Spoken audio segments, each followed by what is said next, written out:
Good morning, security gang, and welcome back to the CyberHub Podcast. James Azar here, your host and Chief Information Security Officer.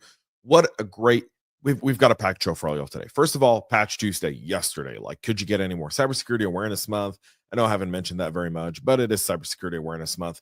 But today's show is packed. We're going to talk about all the patches that someone so viciously decided to drop in one day. We'll also talk about some new developments in terms of vulnerabilities and compliance, all of which impact cybersecurity practitioners like myself and yourself, everyone tuning in. Thank you. Today's show is pre-recorded. The reason for it is because while the show airs, I'll be on stage giving a keynote address at the 404 Con by ISACA here in beautiful Atlanta, Georgia. And so show's pre-recorded this morning. So without further ado, as I record this in the wee hours of the night, and it literally is the wee hours of the night, and I'll explain why'd you wait till the wee hours of the night to do this? Well, we Jews wrapped up our holiday yesterday. Well, yesterday, tonight, you name it. Simchat Torah on the Jewish calendar today actually marks the 2 years for the October 7th massacre and the beginning of this war that President Trump brought to a swift end and the return of the hostages. So we dance. We take on the Torah, take our Torah, we dance. It's a very, very festive holiday, very joyous holiday. Lots of food, lots of booze, lots of, I did say booze. Like not booze like boo, but booze like bourbon, tequila, you name it. We were drinking it. And it was a great day. It was a great evening. And I'm weaning off some of the alcohol I drank throughout the night tonight. But nonetheless, let's get this show going, folks. I've got my double espresso that hopefully will power me through this show, then put me right back to sleep so I can get up and head out to 404 Con. If you're there, stop by, say hello. I'll have some stickers, so come say hello. Cup cheers, y'all. All right, let's get started with Patch Tuesday, and we'll start with our friends over at Microsoft. 173 unique CVEs in its products. That's pretty significant. There's 5 critical CVEs in those vulnerabilities, 2 which are actively exploited. That's CVE 2025-24990. It's got a CVSS score of 7.8, and CVE 2025-59230, both end of product path to systems, by the way. So they're untrusted. Like one of them is described as an untrusted pointer deterrence bug that could be exploited for privilege escalation. The update also removed the vulnerable item DM64.sys modem driver that tied to CVE 2025-24052. CISA added all of these to their KEF catalog with a 3-week remediation. The non-Microsoft add-ons include the iGel Secure Bypass. That's CVE 2025-47827. So, a lot to do here. One, you got to make sure you're getting this stuff kind of lined up for patching. The priv escalation post-phish is becoming trivial, so you want to take a look at some of the kernel driver exposure that could expand ransomware blast radius. So those is how I would prioritize this. If it's in the KEF catalog, you want to include it because the exploitation pressure is likely high. That would be my kind of approach to it. That's how I would rate it. Patching Windows Fleet, you want to view the RACM and the driver removal landed. You want to confirm the reboot on compliance. You also want to block vulnerable driver loads and then hunt for the item DM64.sys artifacts and any unusual RACM service activity. So that's there. We move to Adobe, folks, and Adobe shipped fixes for 35 plus vulnerabilities. The headliner there is CVE 2025-49553. It's got a CVSS score of 9.3, and that's an Adobe Connect 12.10, which would enable cross-site scripting, which could lead to code execution. Additional high severity cross-site scripting in Commerce and Magento with a remote code execution class bugs across multiple creative and 3D applications. No in-the-wild exploitations were reported as of yet, but as with all things Adobe, those proofs of concepts and exploits are quick to come. So you want to make sure you get these patched up, and Adobe is one of the easier lifts in terms of patching, like historically. So You want to make sure you get those done. You want to upgrade your Connect to version 12.10 and connect with authorization tokens and integrations, and then patch Commerce and Magento and enable CSP Plus, CSP and admin IP allow listing, enable WAF rules for known cross-site scripting patterns. That would be extremely helpful there on that end. We'll move to SAP, and SAP is patching NetWeaver, AS Java, print service, and SRM. 3 of those are critical vulnerabilities. The 16 notes, which included the criticals, the CVE 2025 42944, that's the NetWeaver AS Java insecure deserialization.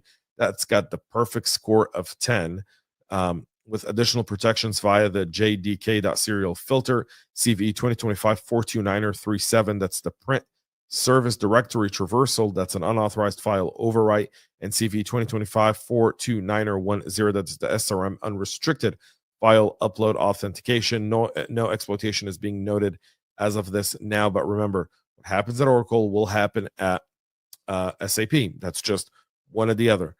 So threat actors don't discriminate. They go right after both. They don't care whether it's written in the US or Germany.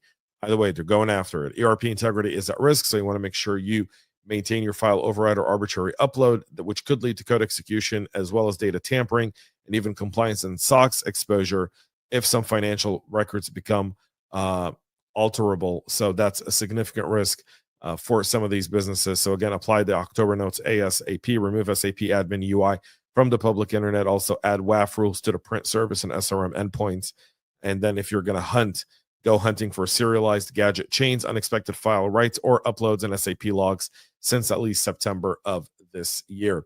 We move to 2 stories here with China. Let's start off with this first one, where a China-linked persistence via the ARCGIS SOE web shell would give you a year long. This is coming from ReliaQuest, detailing how a Chinese APT, which is assessed to be Flax Typhoon, was abusing ARS GIS server object extensions as a stealth web shell. The base64 commanded via REST layer parameters, gated by a hard-coded secret, then drops the soft ether VPN bridge for durable C2 over 443 port. The dwell time is over a year. It targeted municipalities, utilities, and infrastructures. Again, showing you just the Chinese plan to just get in, sit back, relax, and watch it all happen for the day of execution. You want to audit your ARCGIS SOEs.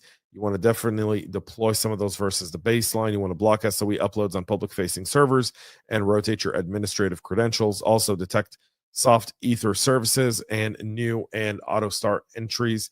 Unusual 443 egress to this IP address here, 172.86.113.142, and segment GIS from Core OT would also go a long way to giving you resilience there.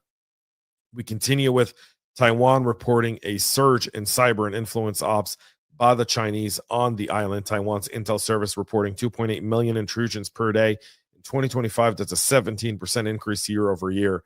It's heavily against critical infrastructure, identifying 10,000 plus abnormal social media accounts, pushing 1.5 million disinformation posts, including a lot of AI generated content, targeting trust in government and U.S. ties ahead of the 2026 local election, where the Chinese playbook calls for running someone and propping up that someone to be very, very much pro-China, and then leading to protests and then to overturn. They're going to try the Hong Kong playbook in Taiwan. We know what the playbook is, so Taiwan needs to be very much aware of that.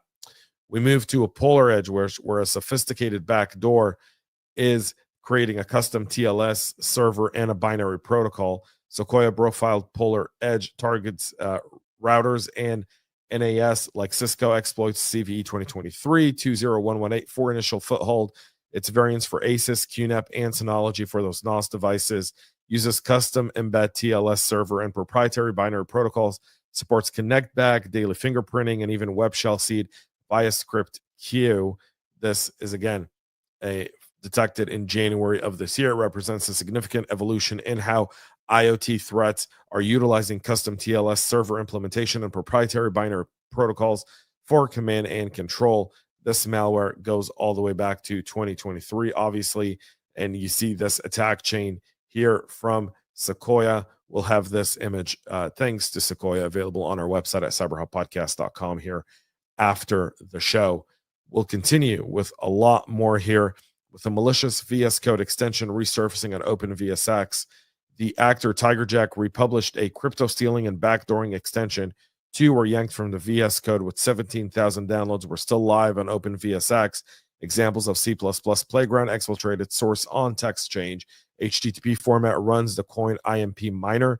Others fetch remote JavaScript every 20 minutes for arbitrary payload. Its defaults in Cursor and Windsurf may even source from OpenVSX.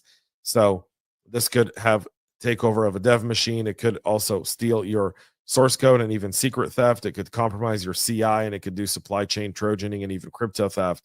The allow list publishers is one way to mitigate this. Pin extensions by hash, block openvcx.org/unpackage where unjustified, monitor for on-the-change text document abuse, and outban to pythonanywhere.com. That would help you keep this under control. Again, all of this coming from Koi Security, who did the research and identified the threat there. The federal government sanctioning a Cambodian conglomerate seizing 15 billion in Bitcoin. The Treasury sanctioned Royal Group chairman Keith Meng over scam compounds and cyber-enabled fraud. Authorities seized over $15 billion from the chairman's accounts, signaling expanded financial pressure on some of these cybercrime syndicates. And again, the Treasury announcing that the concurrent sanctions on Tuesday target the company, Prince Group, and 146 associated people and entities, among them 117 shell companies used for money laundering. The UK's Foreign and Commonwealth Development Office also imposed sanctions on the company. So this is multilateral. According to an indictment filed last week in the Eastern District of New York, company chairman Chin Zai was directly involved in the operation of scam compounds that were operating in Cambodia, a citizen of China, Cambodia, and Vanuatu, St. Lucia, and Cyprus. Zai allegedly oversaw construction and operation of at least 10 compounds throughout the country. This is modern-day slavery. They bring people into these compounds. They put them to work. They threaten them. They threaten their families back from the countries they come from. And so forth. It's a sprawling network, and good to crack down on the top of it. The updated sanction screenings. Also, you want to tighten your fraud rules for SE linked payments and educate users about some of these romance invest scams that use like fresh brands and stuff like that, because that's really important as well. Like, I mean, we always talk about cyber awareness and cybersecurity awareness month, but this is the kind of stuff that people can really relate to. We all know someone who's been scammed online, either through romance scam or other scams that pop up. So using that as an awareness mechanism to drive relationships to cyber is really important. Finally, California enacting age verification and chatbot safety rules. The new Digital Age Assurance Act requires OS and app stores to age gate at device setup and signal age bands to apps. Violations up to $7,500 per child with good faith safe harbor. A separate law compels chatbot operators to implement suicide prevention safeguards in their app. So if you're in the business of making chatbots, pay very close attention to it. This regulation is coming into play. So the age verification law, which is supported by Meta, Google, Snap, and OpenAI, does not mandate that parents give consent for downloads. It also does not require that users provide photo ID. So exactly how this is going to work is going to be very, very interesting. Last month, the FTC announced it was reviewing how big tech company protect the privacy of children engaging with chatbots. Obviously, we know that, unfortunately, there's been some cases where children have actually ended their lives because of that. So that's something this law hopes to put an end to, or at least try to combat in one way or another. Either way, it's a good effort. I mean, I always like kind of judge regulations because I'm just a free market kind of person, but I think this is actually what government was designed to do. Set some guardrails for business in order to ensure that the people who can't protect themselves, like children, can safely use technology as part of their everyday lives. That's critical, and that's the one time I will cheer California for that. So good job there. All right, that's it for us today. You've obviously know this list is long, from Microsoft to Adobe to SAP and so much more. All of that is hammering down on you. So make sure you prioritize your patches, you understand the business impact, and you don't let all of the noise overwhelm everyone downstream from you. Try to mitigate as much of that risk. Try to buy as much time as humanly possible, and try to look at the positive side of the picture, which is where's the impact and how do we get there? That's it for us. Again, we'll be back tomorrow, 9 a.m. Eastern, live with all the latest cybersecurity news as we wrap up this week and so much more to come. Till then, have a great rest of your day. Thank you all for tuning in. And most importantly, go check out cyberhubpodcast.com, subscribe there, and stay cyber safe. We love feedback, so make sure to connect with us on social media and subscribe to our podcast on your favorite podcast listening platform.